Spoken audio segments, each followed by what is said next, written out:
Cable car എന്നൊക്കെ പറഞ്ഞാൽ ഇതുപോലുള്ള റൈഡാണ് ഏറ്റവും നല്ലത്. എനിക്ക് തോന്നുന്നത് അത്യാവശ്യം നല്ല എക്സ്പീരിയൻസ് തരുന്ന ഒരു അഡ്വഞ്ചർ ട്രിപ്പ് തന്നെയായിരുന്നു ഈ ഒരു ജെൻറ്റിങ് ഹൈലൻഡിലേക്കുള്ള വഴി. കുറച്ച് അധികം നേരം ഇവിടെ ഇരിക്കാനും ഒക്കെ ഉള്ള അവസരം നമുക്ക് അവർ തരുന്നുണ്ട്. എന്ന് വെച്ച് കഴിഞ്ഞാൽ കയറിയ ഉടനെ നമുക്ക് ഇറങ്ങിപ്പോകാനുള്ള ഒരു സംഭവം ഇല്ല ഇവിടെ.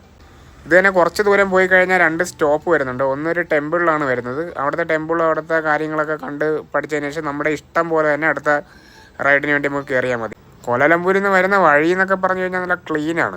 ഈ കാണുന്ന ഒരു സ്ഥലം കണ്ടോ. ഇതിപ്പോൾ ഞാൻ ഒരു ടെമ്പിൾ കണ്ടിട്ട് വീണ്ടും കേബിൾ കാറിന് വേണ്ടി വെയിറ്റ് ചെയ്യുവാണ്. അതുപോലെ തന്നെ നമ്മൾ വീണ്ടും വന്നിട്ട് അടുത്ത സ്ഥലത്തോട്ടൊക്കെ പോയി അത് കഴിഞ്ഞിട്ട് ഒരു കാസിനോ ഒക്കെ ഉള്ള ഒരു മാളുണ്ട്. ആ മാളിലൊക്കെ ഇറങ്ങി കാര്യങ്ങളൊക്കെ കണ്ട് നമ്മുടെ ഇഷ്ടത്തിന് തന്നെ വീണ്ടും നമുക്ക് ഇതിൽ കേബിൾ കാർ കയറി വീണ്ടും തിരിച്ചു പോകാം. കാഴ്ചകൾ ഒരുപാടുണ്ട്. ഒരുപാട് ഹൈറ്റിലൊക്കെ പോയിട്ട് നല്ലൊരു എക്സ്പീരിയൻസ് തരുന്ന ഒരു സംഭവം തന്നെയാണ് ഈ ഒരു ജെൻറ്റിങ് ഹൈലൻഡിലെ ഉള്ള കേബിൾ കാർ. കൂടെ തമിഴ്നാട്ടിൽ നിന്ന് വന്ന 2 പേരും കൂടെ ക്യാബിനകത്തുണ്ട് കേട്ടോ. ആക്ച്വലി ഒരു US നിന്ന് വന്നതാണ്. US നിന്ന് വന്ന് ഇവിടെ മലേഷ്യ വിസിറ്റ് ചെയ്യാൻ വേണ്ടി വന്നതാണ്. തായ്ലൻഡും പോയിട്ടാണ് ഇങ്ങോട്ട് വരുന്നതെന്ന് എൻ്റെ അടുത്ത് പറഞ്ഞത്. മലേഷ്യയിൽ വന്ന് ഏറ്റവും ഇഷ്ടപ്പെട്ട ഒരു സ്ഥലം ഏതാണെന്ന് ചോദിച്ചു കഴിഞ്ഞാൽ അത് ജെൻറ്റിങ് ഹൈലൻഡ് തന്നെയാണ്. അത് ഒരിക്കലും മിസ് ചെയ്ത് കഴിഞ്ഞാൽ നമുക്ക് നഷ്ടം തന്നെയായിരിക്കും. ഇതാണ് ഫസ്റ്റ് വരുന്ന ജെൻറ്റിങ് ഹൈലൻഡിലേക്കുള്ള ഒരു ടിക്കറ്റ് എൻട്രി എന്നൊക്കെ പറയുന്ന ഒരു സ്ഥലം. ഇവിടെ നമ്മൾ എൻട്രൻസ് ആയിട്ടാണ് നമ്മൾ എല്ലായിടത്തോട്ടും പോകുന്നത്. അപ്പോൾ അങ്ങനെയൊക്കെയാണ് കാര്യങ്ങൾ. അടുത്ത വീഡിയോയിൽ കാണാം.